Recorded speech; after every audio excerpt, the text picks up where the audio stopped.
Waalaikumsalam warahmatullahi wabarakatuh. warahmatullahi wabarakatuh. Alhamdulillahirabbil alamin wa bihi nasta'inu ala umurid dunya waddin wassalatu wassalamu ala asyrafil anbiya wal mursalin wa ala alihi wa sahbihi ajma'in amma ba'd. Subhanaka la ilma lana illa ma 'allamtana innaka antal alimul hakim wa tub 'alaina innaka antat tawwabur rahim. Rabbi syrahli sadri wa yassir li amri wahlul 'uqdatam min lisani yafqahu qawli. Raditu billahi rabba wa bil islami dina wa bi Muhammadin nabiyyan wa rasula. Rabbi zidni ilma warzuqni fahma amin ya rabbal alamin. Bapak Ibu yang dimuliakan Allah, mari kita mulai majelis ilmu kita dengan membaca doa. Raditu billahi rabba wa bil islami dina wa bi Muhammadin nabiyyan wa rasula. Rabbi zidni ilma warzuqni fahma amin. Bismillahilladzi la yadurru ma'asmihi syai'un fil ardi wala fis samai wa huwas sami'ul alim. Bismillahilladzi la yadurru ma'asmihi syai'un fil ardi wala fis samai wa huwas sami'ul alim. Bismillahilladzi la yadurru ma'asmihi syai'un fil ardi wala fis samai wa huwas sami'ul alim. Baik. Semoga kita semuanya mendapatkan perlindungan dari Allah Subhanahu wa taala. Semoga kita semuanya dimudahkan dalam semua urusannya, diberikan kesehatan, yang sakit semoga segera sembuh, yang sembuh semoga selalu dijaga oleh Allah dalam kesehatan. Amin amin ya rabbal alamin. Bapak Ibu yang dimuliakan Allah, alhamdulillah di hari Kamis ini kita akan melanjutkan kuliah kita. Pada minggu yang ketujuh ini kita akan melanjutkan tafsir surah Yusuf alaihi salam, yaitu ayat ke-44 sampai ayat ke-49. Temanya adalah Nabi Yusuf alaihi salam keluar dari penjara. Ya. Setelah Nabi Yusuf alaihi salam dituduh bersalah, dituduh ingin menodai majikan perempuannya, kemudian beliau dijebloskan ke dalam penjara. Kemudian di dalam penjara ini ya ternyata beliau masuk bersama dua orang narapidana, fatayan, dua orang pemuda yang masuk ke penjara. Tidak dijelaskan apa masalahnya.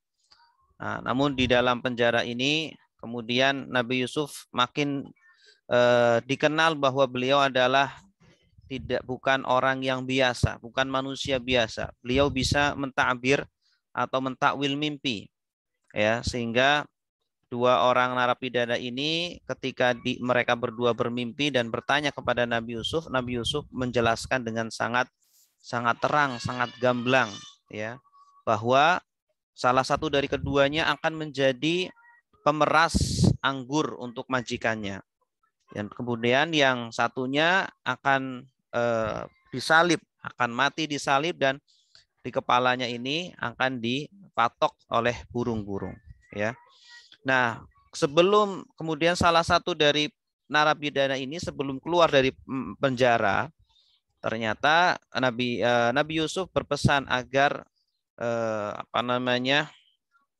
memberitahu kepada raja agar Nabi Yusuf dikeluarkan gitu. Tapi ternyata lupa, ya, ternyata orang tersebut lupa untuk memberitahukan kepada raja tersebut, ya. Di dalam ayat ke-41 Allah Subhanahu wa taala berfirman, A'udzu billahi minasyaitonir rajim.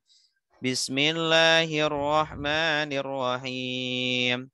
Wa qala lilladzi dhanna annahu najim minhu madhkurni 'inda rabbik فأنساه الشيطان ذكر ربه فلبث في السجن بضع سنين. Waqala, dan berkata, yaitu Nabi Yusuf, lilladzi, kepada orang yang zonna, dia mengira, atau di sini justru malah dia Nabi Yusuf yakin, amin huma, dari keduanya, ya, dhanna annahu najin, bahwa Nabi Yusuf mengira atau mengetahui, meyakini bahwa orang tersebut akan selamat, ya, akan menjadi pemeras anggur untuk tuannya. Nabi Yusuf berpesan, ya, kan dari salah satu dari dua narapidana tadi itu kan akan salah satunya akan mati, akan disalib, dan salah satunya akan selamat, akan dikeluarkan dari penjara dan akan menjadi pemeras anggur. Nah, Nabi Yusuf berpesan kepada pemeras anggur tadi yang akan keluar untuk menyebutkan, ya, kondisi Nabi Yusuf yang di penjara itu. Udhkurni 'inda rabbik. Terangkanlah keadaanku kepada Tuanmu. Artinya bahwa di dalam penjara itu ada seseorang yang ahli dalam takwil mimpi, sehingga nanti dengan harapan Nabi Yusuf akan dikeluarkan dari penjara. Fa'angsahu syaiton. Tapi ternyata apa? Syaitan menjadikan pemuda tersebut lupa. Menjadikan narapidana tersebut yang selamat lupa, sehingga tidak menyampaikan pesan dari Nabi Yusuf. Fa'angsahu syaitanu dzikra rabbihi. Lupa untuk menyampaikan kepada majikannya ini, kepada tuannya ini. Fala bisa fisijni bid'a sinin. Akhirnya Nabi Yusuf menetap di penjara dalam waktu yang cukup lama. Bid'a sinin. Bid'a ini antara 3 sampai 10, ya, 3 sampai 10 tahun, bid'a sinin. Cukup lama, yang harusnya sebentar ternyata cukup lama ada di dalam penjara. Apa yang bisa kita ambil dari ayat ini? Mayoritas ulama mengatakan, ya, bahwa dzon yang dimaksud pada ayat ini itu bukan berarti prasangka, bukan berarti praduga. Padahal arti asli dari dzon itu kan prasangka atau praduga. Tapi dzon yang dimaksud di dalam ayat ini adalah yakin. Kenapa? Karena itu berasal dari wahyu. Artinya ketika Nabi Yusuf menyangka salah satu yang akan selamat, Nabi Yusuf itu sudah yakin bahwa ini si fulan yang akan selamat, yang akan menjadi pemeras anggur untuk tuannya dan akan keluar dari penjara. Nabi Yusuf yakin, walaupun di situ menggunakan kata dzon, ya, berdasarkan ayat-ayat sebelumnya di mana Nabi Yusuf mentakwil mimpi dengan sangat yakin karena berdasarkan dengan wahyu. Nah, kemudian yang kedua, penjara kala itu tidak disertai daftar narapidana, sehingga Nabi Yusuf itu nggak jelas ini akan berapa lama di penjara. Kemudian daftar namanya itu tidak ada, jadi masih berantakan ketika itu. Jadi tentang administrasi di rumah tahanan di sana itu belum tertata dengan rapi seperti zaman sekarang gitu, sehingga nama-namanya tidak jelas siapa, sehingga Nabi Yusuf pun kemudian meminta tolong kepada temannya tadi yang selamat dahuluan, dikeluarkan duluan agar menyampaikan kepada tuannya. Ya, masanya juga belum jelas. Ini menurut Syekh Ibnu Ashur. Kemudian yang kedua, boleh meminta tolong kepada manusia yang diduga bisa membantunya dalam kesulitan. Menurut Imam Al-Qasimi boleh kita meminta tolong kepada orang tua, kepada anak, kepada tetangga, kepada teman, silakan saja. Ya, karena ini mimba bil wasilah, termasuk dari dalam ranah berwasilah ya atau perantara ya. Asalkan kita tidak meyakini bahwa dia yang menjadi penolong utama. Penolong utamanya adalah Allah, tetapi Allah menjadikan asbab-asbab di tangan makhluk-makhluknya gitu. Silakan saja kita meminta tolong kepada manusia dalam hal-hal yang memang manusia tersebut bisa menolong kita gitu. Kecuali meminta tolong pada sesuatu yang memang dia tidak bisa, kemudian kita yakini dia bisa gitu seumpama. Nah, itu bisa menjadikan kita syirik. Ya, seumpama kita meyakini oh ini wali ini bisa seumpama menjadikan saya kaya. Wali ini bisa menjadikan saya menjadi presiden. Nah, itu yang tidak boleh kita yakini seperti itu. Karena yang menjadikan kaya, yang merubah nasib itu adalah Allah Subhanahu wa taala. Adapun kalau sudah meninggal ya sudah tidak bisa mempengaruhi kepada atau merubah kondisi kita. Kemudian selanjutnya nomor 4, boleh menisbatkan lupa kepada syaitan. Nah, di sini padahal kan yang lupa itu kan pemuda tadi yang bebas dari penjara, tetapi di sini Allah Subhanahu wa taala menisbatkan lupa kepada syaitan. Fa'angsahu syaitan. Kemudian Allah menjadikan pemuda tadi lupa ya, sehingga Nabi Yusuf cukup lama di penjara, yang harusnya sebentar tidak terlalu lama ternyata menjadi lama karena pemuda itu dijadikan lupa oleh setan, laknatullah gitu. Ya, menisbatkan lupa kepada setan karena setan ini di antara tugas-tugasnya adalah menjadikan kita lupa, menjadikan kita itu sulit untuk menerima pelajaran, menjadikan kita sulit untuk menghafal pelajaran. Nah, makanya sebelum kita belajar, sebelum kita menghafal, dianjurkan agar kita meminta perlindungan kepada Allah Subhanahu wa taala dari godaan setan dan diberikan kekuatan dan pertolongan untuk bisa menerima pelajaran dan menghafalnya. Dan selanjutnya, lupa yang dimaksud bisa yang lupa adalah Nabi Yusuf, maksudnya lupa ya, Allah jadikan Nabi Yusuf itu lupa. Atau yang lupa adalah pemuda tadi lupa untuk menyampaikan pesan dari Nabi Yusuf ya, atau bisa jadi yang lupa adalah Nabi Yusuf. Artinya apa? Nabi Yusuf lupa bahwa yang bisa memberikan pertolongan agar dia bebas dari penjara hanyalah Allah Subhanahu wa taala. Ya, jangan bersandar kepada narapidana tadi yang kemudian nanti dia menyampaikan kepada majikannya atau kepada tuannya dan bisa membebaskan Yusuf. Jangan bersandarkan kepada dia, kepada makhluk, tapi bersandarkanlah kepada Allah Subhanahu wa taala. Makanya di sini dikatakan Nabi Yusuf lupa untuk meminta pertolongan kepada Allah, bahwa hanya Allah lah yang bisa memberikan pertolongan kepada dia sehingga dia bisa dibebaskan dari penjara gitu. Kemudian yang 6, mempercayakan urusan kepada selain Allah adalah sumber bencana dan musibah. Nah, makanya ketika kita menyerahkan seluruh urusan kita 100% ya, kita serahkan kepada makhluk, maka itu adalah sumber musibah dan sumber bencana. Sebagaimana yang dilakukan oleh Nabi Yusuf alaihissalam ketika menyerahkan seluruh urusannya kepada pemuda tadi. Artinya dia bergantung 100% kepada pemuda tadi, bahwa dialah yang nanti menjadi harapan satu-satunya sehingga Nabi Yusuf nanti bisa dikeluarkan dari penjara. Ternyata apa? Allah Subhanahu wa taala menjadikan atau setan menjadikan dia lupa sehingga Nabi Yusuf alaihissalam tidak disebutkan namanya di samping majikannya, seperti itu. Artinya apa? Dalam kehidupan sehari-hari kita bolehlah kita meminta pertolongan kepada hamba. Kita meminta pertolongan kepada makhluk.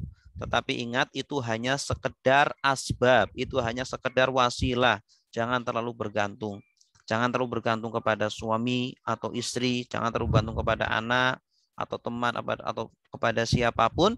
Tetapi bergantung penuhlah kepada Allah Subhanahu wa ta'ala. Walaupun kita boleh meminta pertolongan. Itu. Bapak Ibu yang dimuliakan Allah, selanjutnya ayat ke-43. Wa qalal maliku inni ara sab'a baqaratin simani ya'kuluhunna sab'un ijaf wa sab'a sumbulatin khudrin wa ukhra yabisat. Ya ayyuhal mala'u aftuni fi ru'yaya in kuntum lirru'ya ta'burun. Nah, sekarang giliran si raja, giliran sang raja yang bermimpi. Ya, sang raja bermimpi, di dalam mimpinya beliau melihat ya, wa qalal maliku, dan berkata si raja, raja Mesir, ini aro sab'a baqara. Sesungguhnya saya melihat ada 7 sapi. Saya bermimpi melihat ada 7 ekor sapi betina. Siman, yang gemuk-gemuk. Ya. Ya'kuluhunna sab'un ijaf. Padahal sapinya gemuk-gemuk tetapi dimakan oleh 7 sapi yang kurus-kurus. Nah, ini kan lucu ya. Memang terkadang mimpi kadang ya tidak apa ya, tidak menyalahi akal pikiran kita, aneh, tidak masuk akal gitu ya. Nah, ini tapi nanti bisa di apa namanya, bisa ditakwil oleh Nabi Yusuf. Wa sab'a sumbulatin. Kemudian si raja juga melihat ada 7 tangkai gandum khudrin yang hijau. Ya, ada 7 tangkai gandum yang hijau-hijau. Wa ukhara yabisat. Kemudian ada 7 lagi yang kering. Ya. Ini maksudnya apa ini? Ada 7 tangkai gandum masih hijau-hijau, masih segar, masih basah. Kemudian ada 7 lagi yang udah kering. 7 tangkai gandum yang sudah kering. Kalau kita ya mungkin di Indonesia jarang ya ada tangkai gandum ya. Yang ada padi ya. Udahlah, umpama padi lah. Ada 7 tangkai padi yang masih hijau, masih basah, dan ada kelompok lagi 7 tangkai padi yang sudah kering-kering. Ya. Nah, ini raja ini melihat mimpi seperti ini nih, oh ini kayaknya ini ada artinya ini mimpi yang seperti ini. Akhirnya sang raja mengumpulkan para tokoh-tokohnya, orang-orang yang terkemuka ya, para menterinya atau para pegawainya. Beliau berkata, ya ayyuhal mala, wahai orang yang terkemuka, wahai para tokoh, orang-orang dekatku, aftuni fi ru'ya ya. Matiin. Aftuni fi ru'yaya. Coba terangkanlah tentang mimpiku ini. Apa ini maksud dari mimpiku ini? Ya, jangan-jangan mimpinya ini bukan mimpi sembarangan, bukan hanya buah tidur saja, tetapi ada artinya. In kuntum lirru'ya ta'burun. Kalau memang kalian bisa mentakwil mimpi, tolong ya. Kalian tolong tafsirkan makna dari mimpiku ini gitu. Nah, apa yang bisa kita ambil dari ayat ini? Ayat ini mengandung keabsahan mimpi orang kafir. Jadi, kalau orang kafir bermimpi, itu tidak semuanya adalah hanya buah tidur saja. Ya, orang kafir atau orang fasik bisa jadi mimpinya itu bermakna. Ya, walaupun mungkin tidur dalam kondisi tidak suci, tidak berwudu, ya. Tapi terkadang ada yang bermakna seperti itu.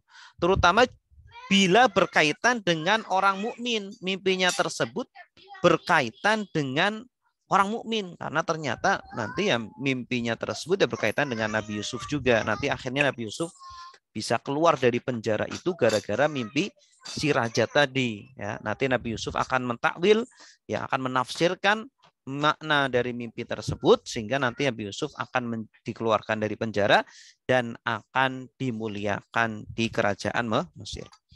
Kemudian yang kedua, ide, mimpi, dan pikiran itu bergerak sesuai dengan pengaturan Allah. Ya. Siapa coba yang menjadikan si raja itu menjadi mimpi yang seperti tadi? Menjadikan beliau itu mimpi melihat ada 7 ekor sapi yang kurus-kurus memakan 7 ekor sapi yang gemuk-gemuk. Kemudian melihat ada 7 tangkai gandum yang masih segar, hijau, dan 7 tangkai gandum yang sudah kering. Coba yang menggerakkan pikiran beliau sehingga bisa bermimpi seperti itu siapa? Tidak lain adalah Allah Subhanahu wa Ta'ala. Makanya mimpi itu ada yang berasal dari Allah, ada yang berasal dari setan. Ya, ada yang berasal dari setan. Nah, yang berasal dari Allah inilah yang bisa ditakwilkan gitu ya. Nah, akhirnya apa? Setelah bertanya kepada orang-orang terdekatnya raja, para termukanya, para menterinya, ternyata mereka tidak bisa. Bahkan mereka menjawab apa? Qalu adghasu ahlam wa ma nahnu bita'wilil ahlami bi'alimin. Wah, mereka orang-orang terkemuka itu mengatakan, lah itu mah cuma mimpi kosong. Itu mah cuma buah tidur saja. Tidak ada artinya itu, wahai raja. Nggak ada artinya. Udah dilupakan saja. Udah mimpi seperti itu dilupakan saja. Kami ini orang-orang yang berilmu. Kami ini orang-orang yang mengetahui tentang takwil mimpi, tetapi mimpi yang bukan mimpi kosong. Mimpi yang memang benar-benar. Nah, itu. Ya mungkin itu hanya ngeles saja ya. Padahal mereka tidak mengerti maksud dari mimpi tadi. Cuma karena mereka tidak tahu, sehingga mereka mengatakan seperti itu. Ya, tapi bisa jadi mereka itu ngarang-ngarang saja ya.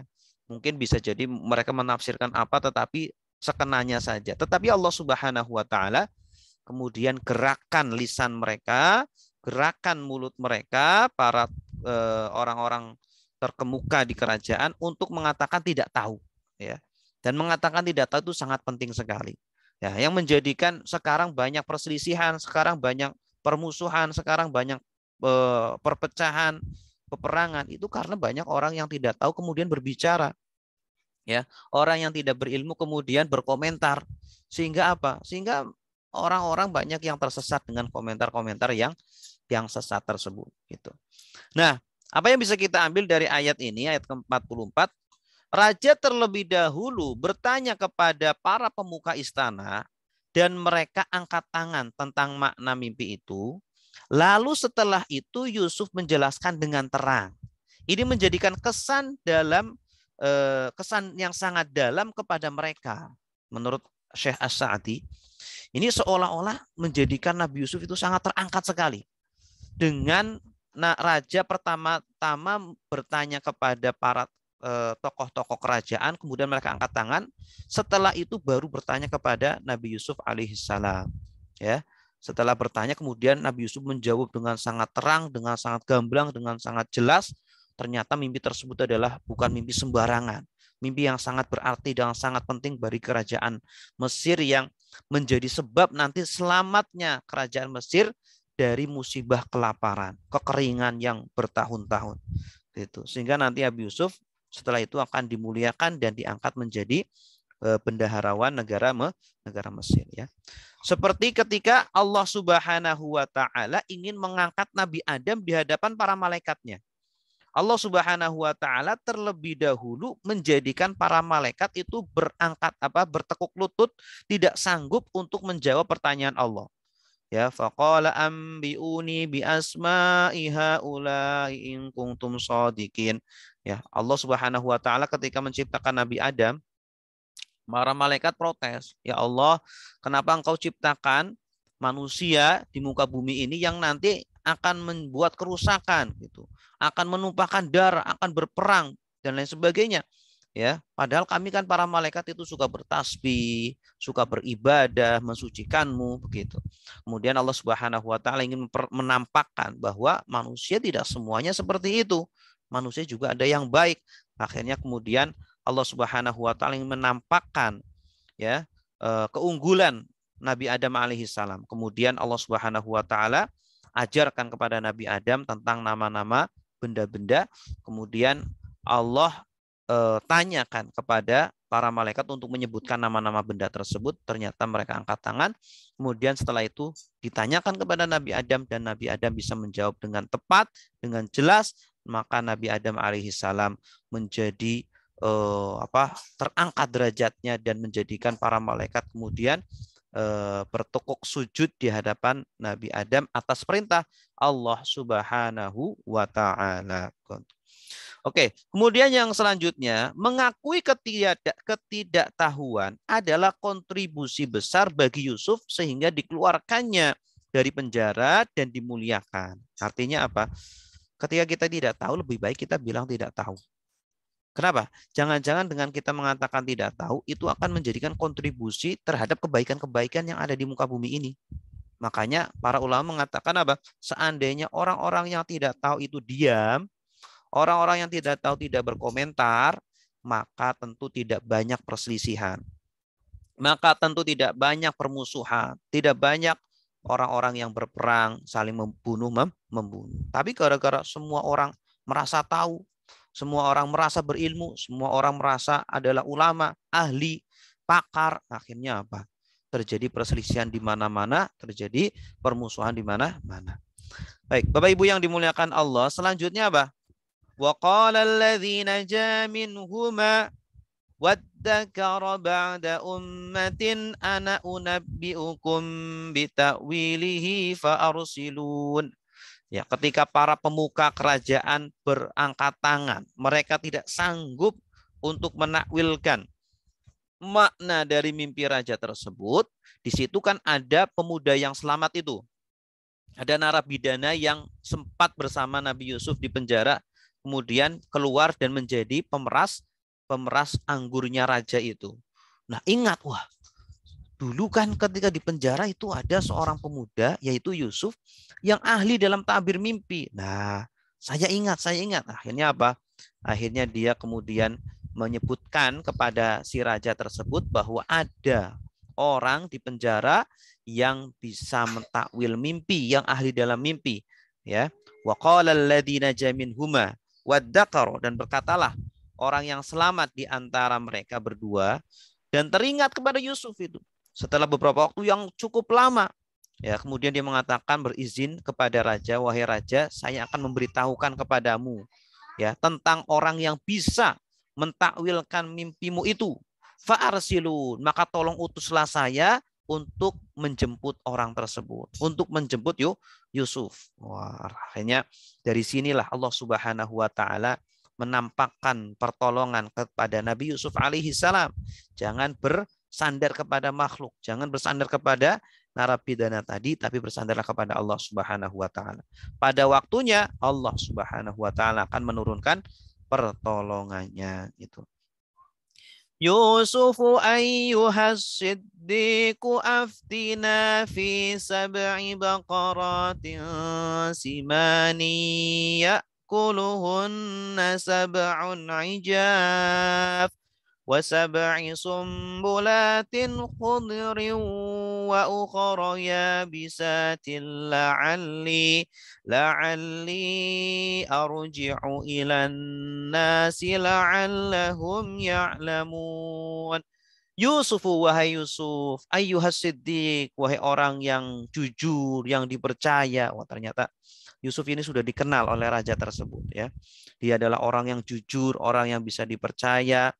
Nah, aftina, tolong beritahukan kepada kami, terangkan, berikanlah fatwa kepada kami, berikan makna takwil mimpi ya yang aku alami. Raja ini ya, setelah dipanggil Nabi Yusuf, didatangkan ke hadapan raja, kemudian raja itu langsung bertanya kepada Nabi Yusuf alaihissalam, tolong jelaskan, terangkan apa makna dari mimpiku ini.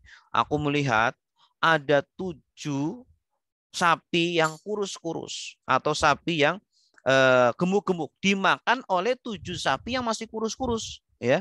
Kemudian aku melihat ada 7 tangkai gandum yang hijau, masih segar, masih basah, dan yang lain sudah kering. Ini maksudnya apa ini Yusuf ya? Barangkali ada artinya. Kalau pemuka-pemuka saya ini bilang ini cuma adghasu ahlam, cuma buah tidur, cuma mimpi-mimpi yang kosong ya, mimpi siang bolong, nggak ada artinya.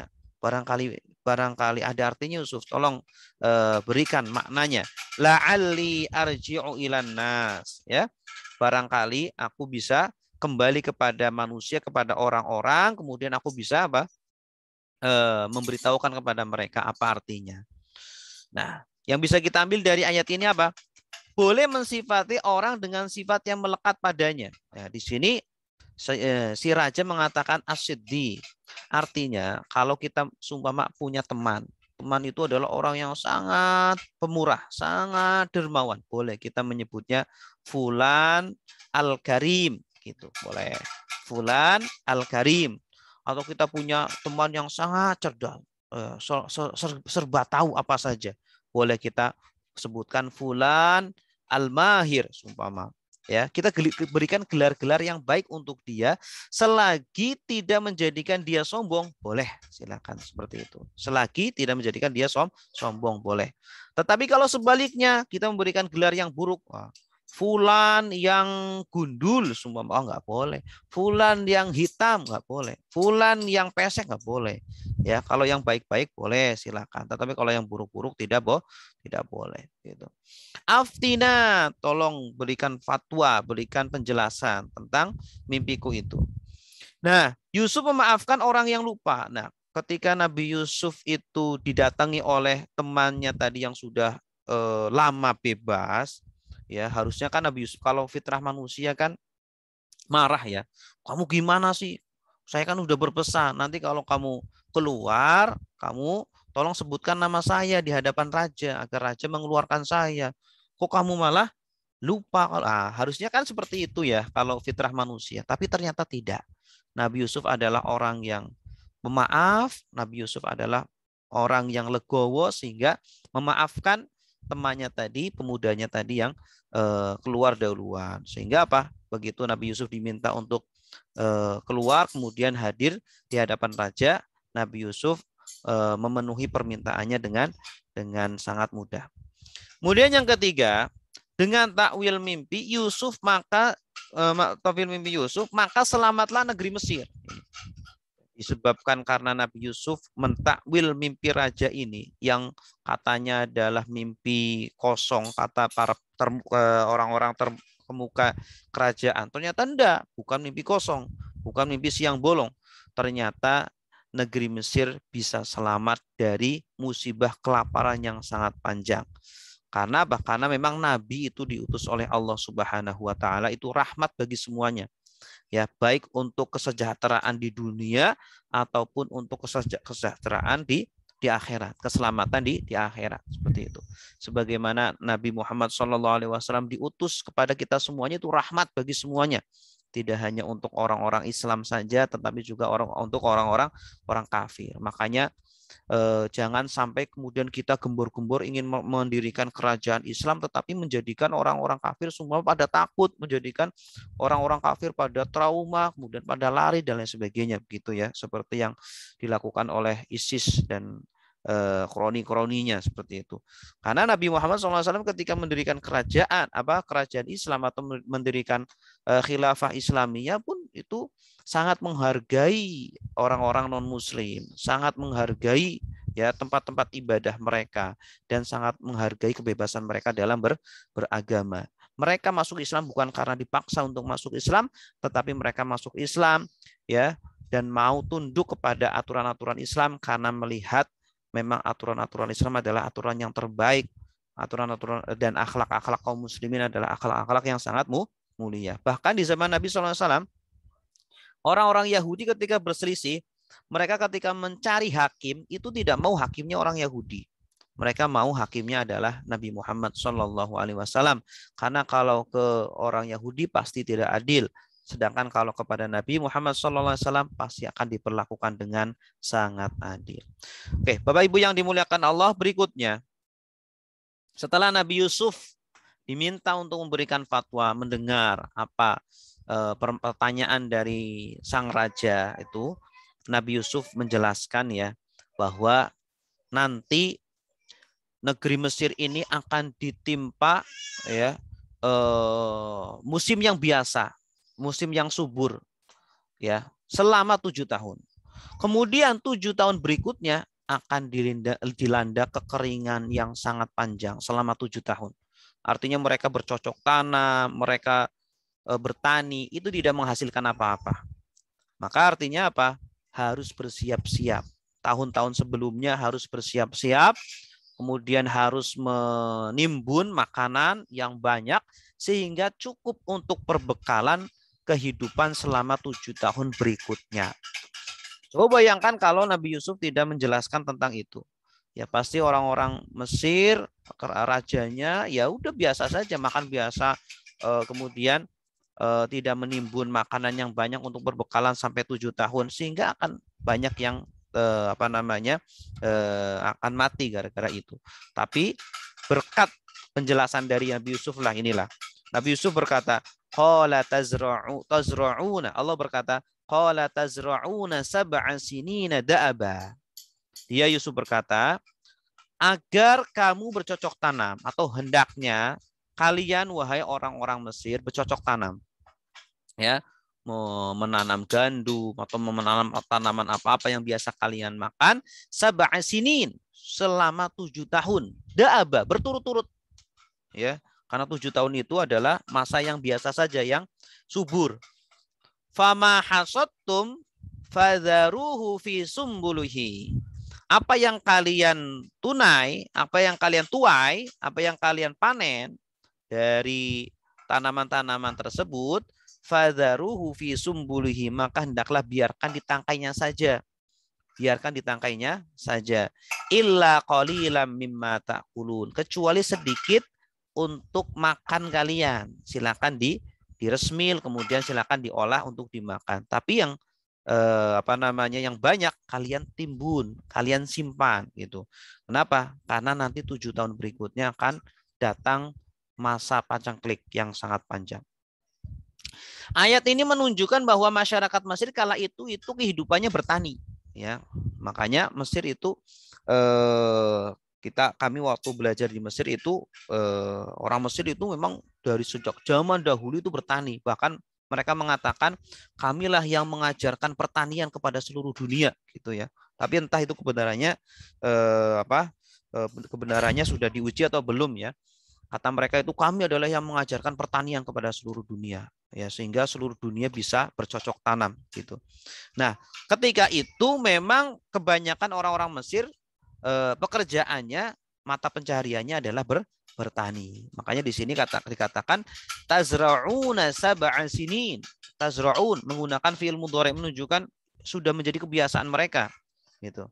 Kemudian yang kedua, maslahah mursalah itu harus dijaga untuk mengantarkan kebahagiaan dunia dan akhirat. Ya, artinya apa? Masalah mursalah artinya apa? Sebuah atau sesuatu yang menjadi kepentingan orang banyak itu harus dijaga. Ya, jangan kita hanya memperdulikan kepentingan individu atau kepentingan kelompok begitu. Seperti masalah jalan, masalah pangan, ya, masalah pendidikan, masalah kesehatan itu harus didahulukan. Seorang raja atau seorang pemimpin negara itu harus benar-benar memperhatikan masalah itu. Masalah telekomunikasi, masalah transportasi, masalah kesehatan, pendidikan, makanan, pangan, masalah tempat tinggal dan sebagainya itu harus benar-benar didahulukan. Ya, sebagaimana Nabi Yusuf alaihi salam, ya, bagaimana beliau bisa menyelamatkan ekonomi Mesir. Kemudian yang ketiga, Nabi Yusuf tidak hanya mentakwil mimpi raja, ya, bahwa nanti akan terjadi kekeringan 7 tahun. Tetapi juga Nabi Yusuf membimbing raja bagaimana cara keluar dari musibah itu. Musibah yang akan menimpa Mesir itu. Ini menunjukkan bahwa apa? Ketika ada orang bertanya, seumpama orang punya masalah, ya, bertanya kepada ustadz atau bertanya kepada kita sebagai orang biasa, seumpama, jangan hanya menjawab pertanyaannya saja. Kalau bisa diberi solusinya juga. Ya, kalau seperti itu bagaimana solusinya? Nah, kita kasih solusi. Kalau memang kita punya solusi, sebagaimana yang dilakukan oleh Nabi Yusuf alaihi salam. Kemudian yang ayat ke-48. Summa ya'ti min ba'di dzalika sab'un shidadun ya'kulna ma qaddamtum lahunna illa qalilan mimma tuhsinun. Kemudian summa ya'ti, datang, min ba'di dzalik, ya, setelah itu akan datang apa? Sab'un shidad. Ada 7 tahun yang sangat sulit, yaitu musim kemarau yang terus berturut-turut selama 7 tahun. Ya, alhamdulillah ya di negara kita ya yang gemah ripah loh Jinawi tidak mengalami seperti itu. 7 tahun coba, 7 tahun nggak hujan gimana coba ya? Berat sekali seperti itu. Apalagi negara kita adalah negara yang agraria ya. Nah, 7 tahun. Kemudian apa 7 tahun itu? Ya kulna ma qaddamtum, yang akan menghabiskan apa yang kalian simpan tadi. Artinya tadi 7 tahun menyimpan makanan itu untuk perbekalan kalian makan 7 tahun berikutnya. Illa qalilam mimma tuhsinun, kecuali sedikit dari apa yang akan kamu simpan itu. Menurut Al-Qurtubi, ini adalah dalil kebolehan menimbun makanan. Ya, biasanya para petani itu di kampung-kampung, di desa-desa, mereka ketika memanen itu tidak semuanya dijual. Sebagian ada yang disimpan. Untuk apa? Untuk makan selama satu tahun. Nanti sedikit demi sedikit diambil, boleh, silakan. Tetapi kalau menimbun makanan dalam rangka untuk menaikkan harga, kan ada sebagian orang ya seperti kemarin waktu pandemi itu, waktu masker mahal-mahalnya, ada orang yang menimbun. Akhirnya apa? Masker satu masker aja harganya sampai puluhan ribu, ada yang ratusan ribu ya. Masya Allah. Nah ini tidak boleh yang seperti itu. Haram hukumnya. Namanya ihtikar. Ya. Dan ihtikar ini dosa, perbuatan dosa. Kata Rasulullah SAW, apa namanya, kullu muhtakirin khati'un au kama qala. Semua orang yang melakukan penimbunan dalam rangka untuk mencelakakan orang lain, maka dia adalah berdosa gitu. Kemudian yang kedua, menurut Syekh Abdullah Balqasim, bahwa kesulitan yang panjang terkadang membukakan kebaikan yang tersimpan. Ya, artinya apa? Orang terkadang dalam kondisi sulit justru menjadikan dia itu kreatif. Ya, menjadikan dia kemudian berpikir, menguras otaknya sehingga dia memiliki ide-ide brilian gitu ya. Seperti di zaman sekarang juga ya, ketika dalam kondisi pandemi banyak orang-orang yang memiliki ide-ide bisnis baru gitu ya di zaman pandemi, sehingga menjadikan dia itu mendapatkan manfaat dari itu. Nah, inilah orang-orang yang pilihan seperti itu ya. Nah, inilah yang menjadikan Nabi Yusuf alaihissalam kemudian berpikir akhirnya menentukan keputusan yang tadi ya. Kalian harus menimbun makanan, kalian harus bercocok tanam secara giat ya, besar-besaran yang akan kalian timbun, simpan, nanti selama 7 tahun bisa menjadi makanan bagi kalian ketika kalian ditimpa musim paceklik gitu. Kemudian selanjutnya terakhir, summa ya'ti min ba'di dzalika amun fihi yughasun nasu wa fihi ya'sirun. Summa, kemudian setelah itu, ya'ti min ba'di dzalik, datang setelah itu, setelah 7 tahun yang sangat keras, tahun yang sangat penuh dengan kekeringan, akan datang 1 tahun di mana ya orang-orang akan ditimpa hujan, akan turun hujan. Kemudian pada masa tanaman-tanaman pada tumbuh. Kemudian kalian bisa bercocok tanam lagi. Kemudian kalian bisa memeras anggur lagi ya. Sebagaimana yang biasa kalian lakukan. Nah, ini artinya apa? Menurut Al-Qurtubi, ayat ini menampakkan kemuliaan Yusuf dan menunjukkan kedudukan ilmunya serta keikhlasannya. Karena ini jawaban tambahan dari mimpi sang raja. Artinya apa? Sang raja itu kan hanya bertanya tentang makna mimpinya saja.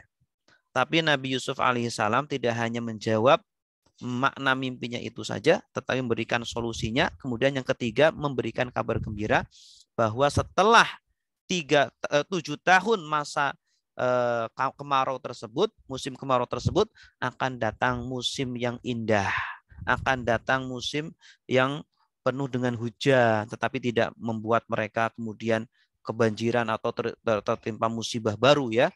Mereka akan hidup dalam kesuburan sehingga mereka bisa memeras anggur dan lain sebagainya. Nah, ini bagi kita juga sama. Ketika kita ditanya, ada orang yang meminta masukan kepada kita, maka jangan hanya menjawab pertanyaan dia saja, tapi kalau bisa diberikan jawaban-jawaban tambahan, solusi-solusi, jalan keluar, sehingga jawabannya itu semakin memuaskan ya. Kemudian yang kedua, menurut Ibnu Ashur, bahwa kemudahan akan datang setelah kesulitan ya. Makanya Al-Habib Umar Al-Hafidh hafizahullah, beliau ketika ditanya ya, wahai Habib, bagaimana pendapatmu tentang kondisi sekarang di mana kita itu sedang ditimpa pandemi virus corona gini. Beliau menjawabnya gampang. Setelah ada kemudahan, setelah ada kesulitan, pasti ada dua kemudahan. Ya, setelah ada kesulitan, pasti ada dua kemudahan. Artinya apa? Setelah selesai virus COVID ini, insya Allah Allah Subhanahu Wa Taala akan memberikan dua kemudahan atau dua kabar gembira. Sebagaimana di dalam surah Al-Insyirah, Inna ma'al usri yusra wa innama ma'al usri yusra, ya. Alam nashrah laka sadrak wa wada'na anka bisrak alladzi anqadha dhahrak wa rafa'na laka dzikrak inna ma'al usri yusra. Gimana? Inna ma'al usri yusra wa innama ma'al usri yusra. Jadi dua kali, sesungguhnya bersama kesulitan itu ada kemudahan dan bersama kesulitan itu ada kemudahan. Artinya apa? Bahwa setelah ada kesulitan pasti Allah Subhanahu Wa Taala akan memberikan kemudahan kepada kita semuanya. Kemudian yang ketiga, ayat ini menurut Az-Zuhaili mengajarkan kepada kita perlunya untuk perencanaan, perlunya manajemen yang baik gitu.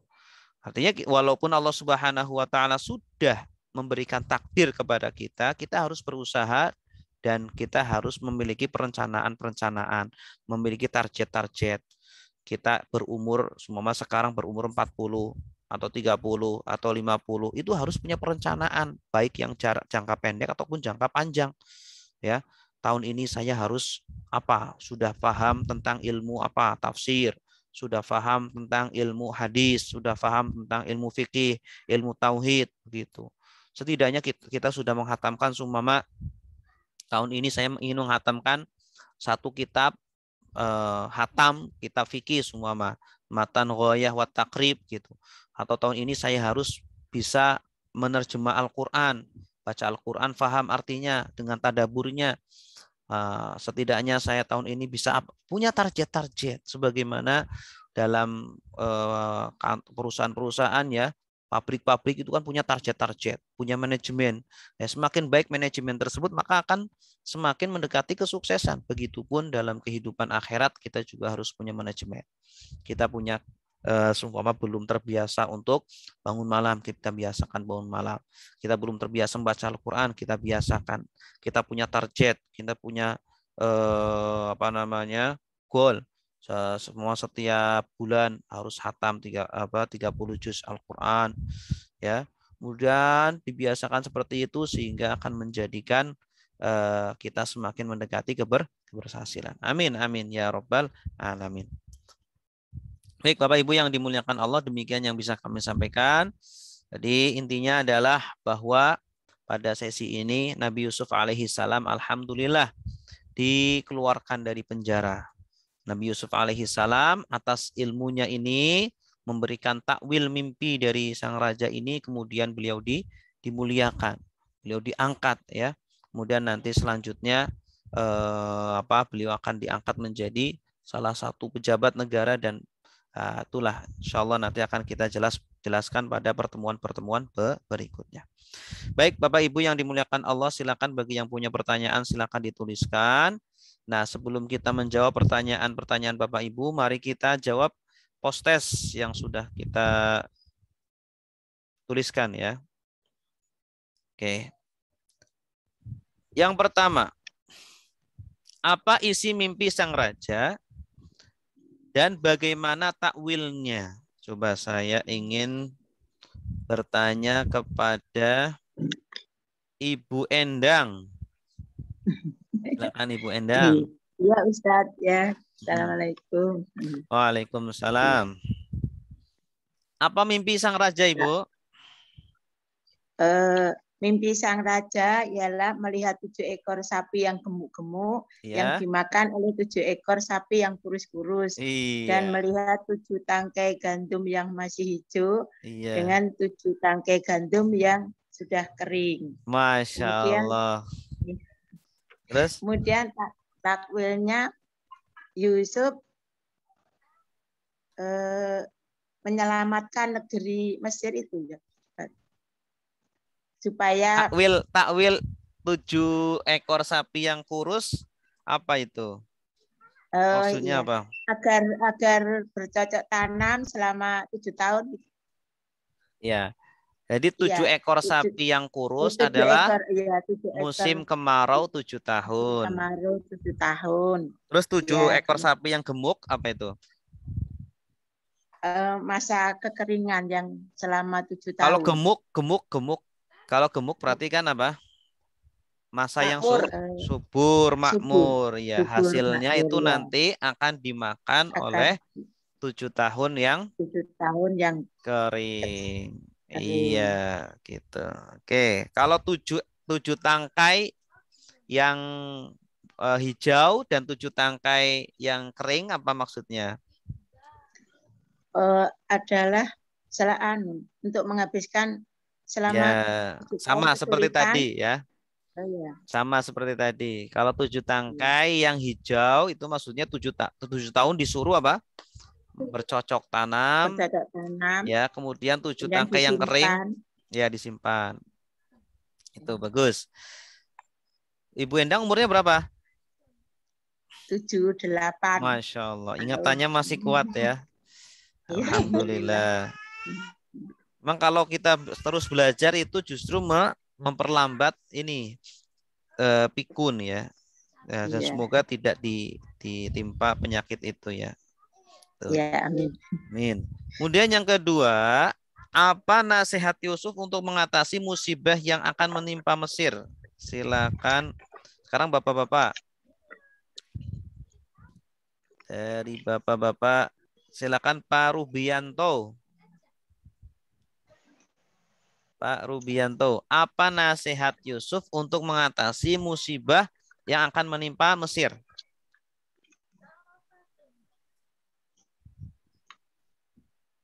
Pak Rubianto?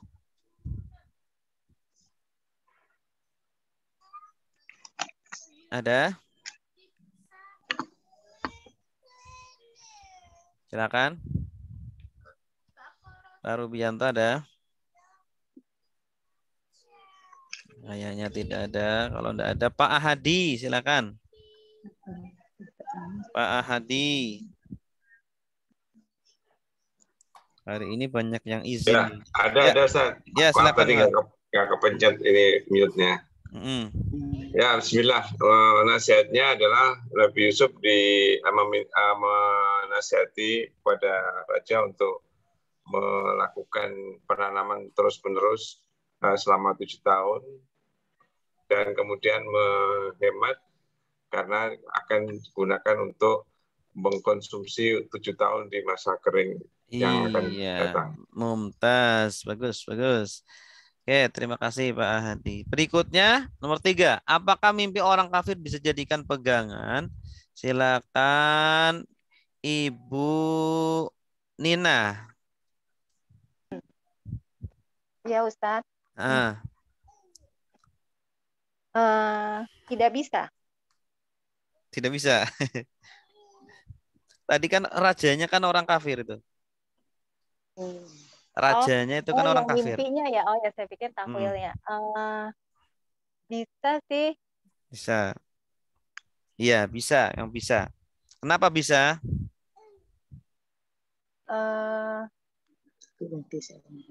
Apa ya? Ngejelasinnya bingung. Pas aja deh Ustadz. Afwan. Ya karena Nabi Yusuf menjadikan mimpi orang kafir sebagai pegangan tadi. Ya. Jadi Nabi Yusuf menjadikan mimpi sang rajanya kan masih kafir sebagai pegangan. Artinya ya boleh seumpama, tapi syaratnya ya harus apa? Kita ahli takwil mimpi. Ya, ahli takwil mimpi. Jangan kita nggak tahu masalah mimpi asal kena aja. Wah, nah itu nggak bisa. Tidak boleh jadikan pegangan gitu. Wallahu a'lam bishawab. Baik. Demikian yang bisa kami jawab. Semoga bermanfaat. Sekarang Bapak Ibu yang mau bertanya dipersilahkan. Boleh menulis, boleh juga langsung. Kayaknya nggak ada nih yang ditulis. Silakan.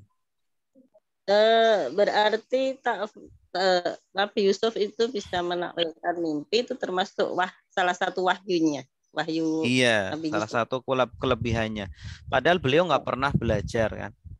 Beliau tidak pernah belajar kepada manusia, tapi Allah langsung yang mengajarkan itu. Selain itu juga Nabi Yusuf kan mengetahui hal yang gaib, ya, bahwa Nabi Yusuf tahu, kamu wahai teman-teman, ada 2 orang itu teman yang di penjara. Saya tahu besok kamu makan apa. Kamu nanti akan dibawain makanan apa sama pegawai, saya tahu gitu. Nah, itu kan Nabi Yusuf kan nggak tahu informasi itu kecuali dari Allah Subhanahu wa taala, dari wahyu. Iya. Coba Bapak Ibu bisa nggak nebak saya pagi ini sarapan apa? Bisa nggak? Nggak bisa. Paling nebak-nebak doang ya. Bisa benar, bisa enggak. Ya. Bisa tepat benar, bisa menyebutkan, oh ini makan nasi, nasinya itu berapa centong gitu. Pakai lauknya apa. Itu kalau bisa tepat benar itu karena memang dapat wahyu. Tapi saya nggak yakin ada yang dapat wahyu di sini. Ustaz Anam. Ya, silakan Bu. Kan sekarang banyak ya bermunculan kayak peramal gitu loh. Iya. Itu kan tidak semua mimpi bisa ditakwilkan kan, kalau untuk membedakan yang mimpinya bisa ditakwilkan dan yang tidak, itu ciri-cirinya seperti apa gitu. Dan gitu. yang biasa menafsirkan untuk zaman sekarang kan kayak nggak jelas gitu ya, peramal-peramal yang akidahnya juga nggak jelas itu. Kan berarti tidak bisa kita jadikan ini ya, nggak bisa dipercaya gitu maksudnya. Iya. Iya, kalau para peramal, para paranormal ya, itu kita tidak boleh percaya. Kan Nabi sudah bersabda ya.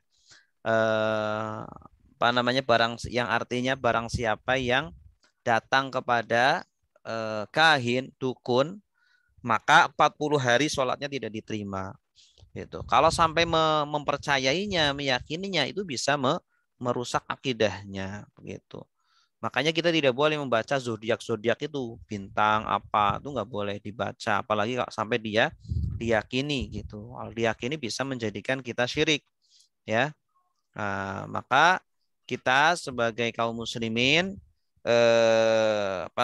boleh kita itu bertanya kepada para ulama yang memang benar-benar mereka mendalami dalam bidang takwil mimpi, silakan, karena ada ilmunya gitu. Ada kitabnya juga. Kalau kita mau bertanya kepada mereka yang memang terkenal dengan kealimannya dan kesolehannya dan mentakwil berdasarkan ayat Al-Qur'an atau berdasarkan kitab yang mereka jadikan sandaran, rujukan, maka boleh, silakan. Tapi kalau orang-orang para paranormal, para dukun yang mentakwilkan berdasarkan dari mana ya, apakah dari setan atau dari mana, maka kita tidak boleh mempercayainya itu, ya. Kalau ciri-cirinya mimpi yang maksudnya yang bisa ditakwilkan, kan ada yang bilang mimpi bertemu Rasulullah seperti itu kan, ya. Itu bagaimana?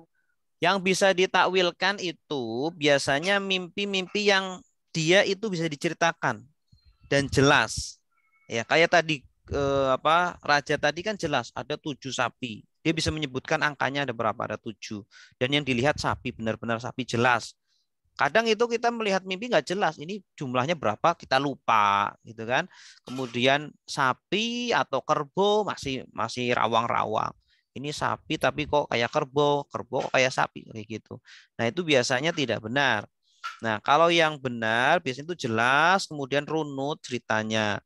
Kemudian biasanya kalau mimpinya itu kita ketika tidur itu biasanya dalam kondisi berwudu, dalam kondisi kita berdoa terlebih dahulu. Itu biasanya mimpinya dari Allah. Tapi kalau mimpi yang dari setan, biasanya karena kita sebelum tidur tidak berdoa, tidak berwudu, begitu. Nah, makanya kan pernah Abu Hurairah itu ketemu dengan setan, gitu ya, setan yang nyuri gandum. Nah, kemudian setan itu setelah ketangkap ternyata memberikan ijazah amalan kepada Abu Hurairah. Kepada Abu Hurairah bahwa kalau kalau kita itu baca ayat kursi sebelum tidur, maka setan tidak akan bisa menggoda kita. Artinya setan tidak akan bisa masuk ke dalam mimpi kita. Tapi syaratnya apa? Kita baca ayat kursi sebelum tidur. Nah itu yang ngomong setan. Setelah itu Abu Hurairah lapor kepada Rasulullah SAW. Ini saya ketemu sama orang ini pencuri gini nih. Kemudian Rasul mengatakan itu adalah setan. Dia adalah pembohong, tetapi yang dia katakan pada waktu itu adalah benar. Itu. Artinya setan memberikan ijazah itu benar karena dibenarkan oleh Rasulullah SAW. Kalau kita ingin tidur kita dijaga dari setan, dari gangguan-gangguan jin itu, maka ya bacalah ayat kursi sebelum tidur. Wallahu a'lam. Itu Ibu. Assalamualaikum warahmatullahi wabarakatuh. Maaf Ustaz. Waalaikumsalam melanjutkan pertanyaan yang baru saja. Itu bagaimana kita untuk membedakan di saat ini ya. Kalau tempo hari ada Rasul Abu Hurairah langsung bertanya ke beliau. Nah, kalau saat ini kita ada mimpi-mimpi seperti itu, apakah masih bisa masuk kategori bisa ditakwilkan? Terus apakah kita bisa bertanyanya kepada siapa? Ya, bertanyanya kita kepada para ulama, pada para ustadz yang memang mendalami dalam bidang itu, yang mereka memang soleh, tidak mudah berbohong, ya, menjaga dalam masalah ucapannya, dalam ibadahnya. Itu kita bertanya kepada mereka. Dan ketika mereka memberikan jawaban, ya, itu semoga bisa menjadikan kita semakin ternyata keburukan yang akan terjadi kita semakin waspada dan semakin introspeksi. Begitu. Ya, semakin waspada kemudian introspeksi gitu. Kalau ada orang yang bertemu dengan Rasul, ya, kemudian dia bermimpi dengan Rasul, apakah bagaimana sikap kita sebagai ini? Sebenarnya kalau kita bertemu dengan Rasul itu baiknya itu jangan diumbar-umbarkan. Kenapa? Karena itu rentan sekali riya.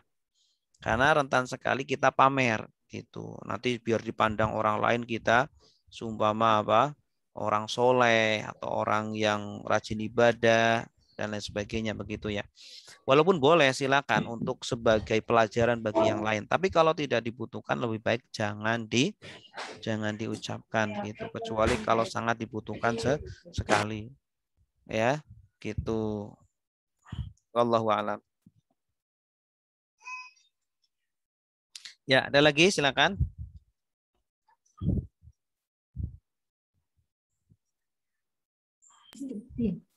Maaf Ustaz, melanjutkan lagi. Kalau di zaman sekarang ini ya tingkat keimanan kita kan, seperti apa gitu Ustaz? Apa iya masih ada mimpi-mimpi yang bisa ditakwilkan? Ada. Mimpi-mimpi yang bisa ditakwilkan tuh banyak. Orang-orang soleh zaman sekarang tuh banyak, Bu. Bahkan ini wallahu alam ya, perkataan ulama ini ya, perkataan ulama atau perkataan Nabi, saya lupa itu ya. Bahwa di Masjidil Haram itu setiap hari itu ada waliullah yang tawaf. Entah itu siapa, pasti ada gitu. Artinya orang-orang soleh itu masih banyak. Ya. Di Indonesia itu banyak. Di Arab juga banyak orang-orang soleh. Yang mimpinya itu memang benar itu juga banyak. Saya punya teman, ya, beliau ustadz di sini di daerah Tebet sini, ya. Beliau itu sebelum menikah itu mungkin saya pernah ceritakan di sini ya. Itu pernah minta kepada Allah. Ya Allah, kalau memang wanita ini, calon saya ini adalah wanita yang baik, wanita yang soleha, yang baik untuk saya, tolong perlihatkan kepada saya jati diri wanita ini sebenarnya. Gitu. Dia minta kepada Allah, berdoa kepada Allah. Nah, ketika malam, ketika dia tidur, ternyata di dalam mimpinya dia diperlihatkan, ya, seolah-olah dia datang ke rumah wanita tersebut. Ketika masuk ke rumah, ternyata wanita itu menyambut dia tanpa menggunakan hijab, tanpa menggunakan kerudung. Gitu. Padahal di dunia nyata, ya, di luar mimpi, Wanita itu selalu menutup auratnya, selalu berhijab gitu. Nah, dari situlah kemudian beliau mulai mundur teratur. Mundur teratur, akhirnya apa? Beliau tidak jadi dengan wanita tersebut. Nah, kita kalau minta kepada Allah, berdoa kepada Allah, ya Allah, semua kita dalam dihadapkan pada dua permasalahan yang membingungkan, ya, dua pilihan yang membingungkan. Kita minta kepada Allah, ya Allah, istikharah dengan sholat istikharah, minta ditunjukkan mana yang lebih baik. Allah bisa menunjukkan dengan mimpi atau dengan yang lain begitu. Itu masih ada insya Allah. Wallahu a'lam.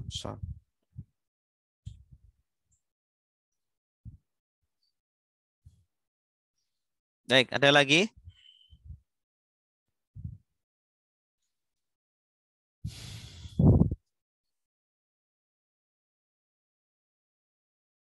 Baik, kalau tidak ada lagi, kita cukupkan sampai di sini. Terima kasih Bapak Ibu semuanya yang sudah menyimak kuliah kita pada pagi hari ini. Semoga bermanfaat, semoga semuanya diberikan kesehatan, semoga diberikan keselamatan, diberikan keberkahan, semoga diberikan istiqomah dalam kebaikan. Yang sakit semoga segera disehatkan. Semoga kita dijaga oleh Allah Subhanahu wa taala dari segala macam mara bahaya. Amin ya rabbal alamin. Subhanakallahumma wa bihamdika asyhadu an la ilaha illa anta astaghfiruka wa atubu ilaik. Wassalamualaikum warahmatullahi wabarakatuh. Waalaikumsalam warahmatullahi wabarakatuh.